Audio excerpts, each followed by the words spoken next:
नागरिक बस गए हैं और टेररिस्ट एक्टिविटीज चल रही है।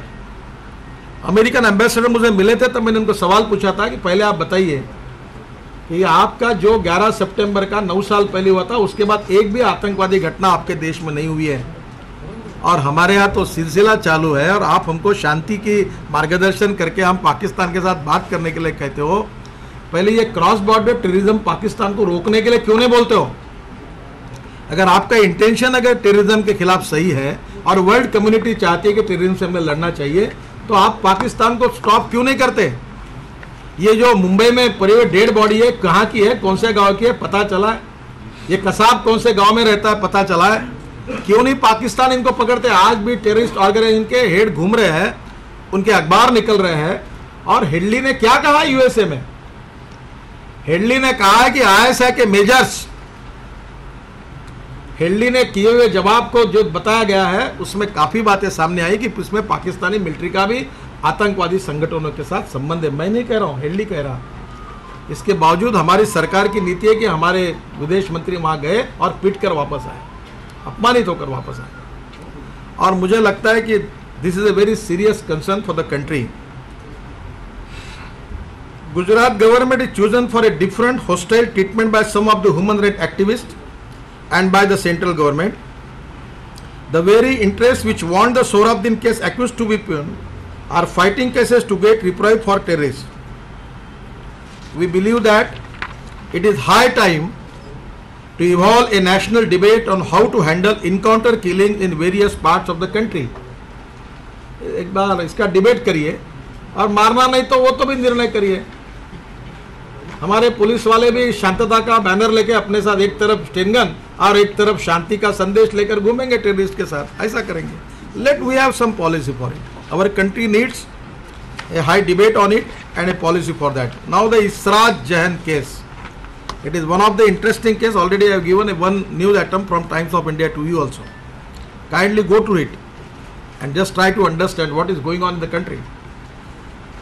Israel Jahan case, the startling facts disclosed by David Coleman Headley about Rat Jahan, who was killed in encounter by the Gujarat police, clearly proves what the motives of the central government and the human rights activists who are targeting the Gujarat government in several cases and also in the Sohrabuddin case. Rat Jahan was killed in an encounter in Gujarat along with 3 others, including 2 Pakistanis suspected to be LET Lashkar-e-Toiba terrorists. Now doubts are being cast on the encounter and CBI investigation is being demanded. The very conduct of the central government in this case bears testimony to what its intentions are in the Sohrabuddin. First, the central government, this is very interesting case. In the Supreme Court, first the central government filed affidavit saying that Jahan and her accomplices were LET Lashkar-e-Toiba suspects, and Lashkar-e-Toiba has also owned up a celebrated Jahan as the first Lashkar-e-Toiba lady jihadi. जब घटना हुई तो उन्होंने उसको lady जिहादी first कहा उसको. When the demand for CBI probe against Gujarat police into the killing was made, the Lashkar-e-Toiba suddenly disowned Jahan as a jihadi and forthwith, acting in tandem with the Lashkar-e-Toiba, the central government filed affidavit in the Supreme Court disowning its earlier version that she was a terrorist. ये हुआ है. This is on record. This donations and anti-national old face by the central government in partnership with the Lashkar-e-Toiba was to facilitate a CBI probe into the encounter through a Sohrabuddin case, like probe on the killing of an terrorist accomplice against Gujarat government. ये होने वाला था. ये Headley ने America में अगर ये बयान नहीं दिया देता तो इसका भी केस बनकर सोहराबुद्दीन करके फिर गुजरात सरकार को टारगेट करने की तैयारी हुई थी. एक बार एफिडेविट करते हैं कि वो आतंकवादी है, उसके दोनों लोग पकड़े हुए पाकिस्तानी है, ये लश्कर-ए-तोयबा के है, ये जिहादी है, आतंकवादी है, और दूसरे बार उसको डिसोन करके दूसरा एफिडेविट करते हैं. What is the reason behind it? और अब जब हेडली ने यूएसए में बयान दिया है कि ये जो इरशद जो है ये जिहादी आतंकवादी है और ये लश्कर-ए-तोयबा की थी. और मैं आगे आपको बताता हूँ. कि उसके माँ ने कहा था कि वो अत्तर वाले के पास सर्विस करती थी और इसलिए दुबई में वो गया था। वो उसका नाम पिल्ले था, एक्चुअली दूसरा नाम है, और वो भी टेररिस्ट करके पता चला है। वो भी सेंट्रल गवर्नमेंट के सीबीआई के रिकॉर्ड में उसके बारे में इंफॉर्मेशन है। तो दुर्भाग्यवश राष्ट्रद्रोही टेररिस्ट जो है, आतंकवादी है, उनको पॉलिटिकल पर्पस के लिए यूज करके किस प्रकार की स्टोरी बनाई जा रही है फ्रॉम कांग्रेस पार्टी से और सीबीआई से, यूपीए से 10 जनपद के मार्गदर्शन में, इसका ये पुरावा है।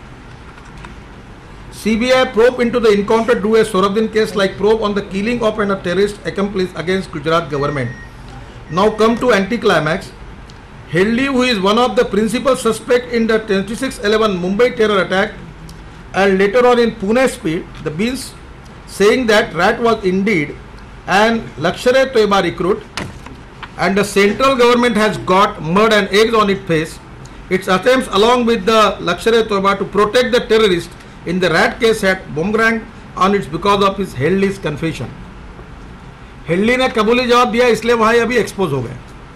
Even without this specifies in the absence of a national policy on encounter killing, singling out Gujarat encounter speaks for itself. The BJP demands that there has to be a national policy on encounter killing which will clearly spell out the norms for encounters as well as probe into them. As otherwise, the officials will stop acting against terrorists even if they need to, which will put the nation at risk. The BJP has an apprehension that Amit Bhai's arrest is not the end of the story. These are stories against floated by the CBI, which shows that it has further agenda against more BJP leaders. The CBI seems to be planning to involve some BJP leaders in Rajasthan and also target Narendra Modi himself, who Congress knows cannot be defeated in a democratic elections.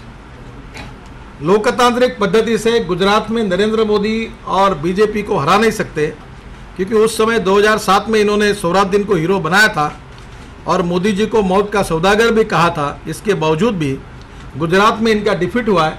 इसलिए ये नई strategy BJP और नरेंद्र मोदी को बदनाम करने के लिए CBI को पकड़ के कांग्रेस पार्टी ने शुरू की है। The terrorist Sohrabdin was made into a national hero by the Congress in the assembly election in Gujarat, and Narendra Modi was also abused as a maut ka saudagar. The people of Gujarat gave a fitting response to the treacherous falsehood.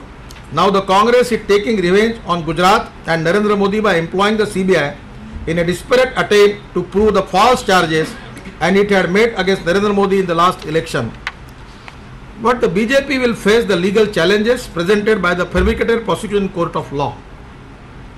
Amit Shah के खिलाफ जो झूठी case है, हम न्यायालय में legal case लड़ेंगे और मेरा विश्वास है कि उसमें से निश्चित रूप से हमको न्याय मिलेगा।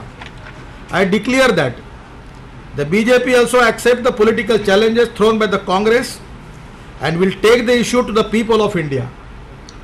हम जनता की अदालत में जाएंगे और इसकी सच्चाई जो है कि ये what the secularism world means by Congress party is the appeasement for terrorist, appeasement for Sohrabdin, appeasement for Israt and appeasement for Afzal Guru. This clearly indicates what the policy of the Congress party is. I declare that the BJP also accept the political challenge thrown by the Congress and will take the issue to the people of India. I hold the Congress party responsible for creating this hostility between the government and the principal opposition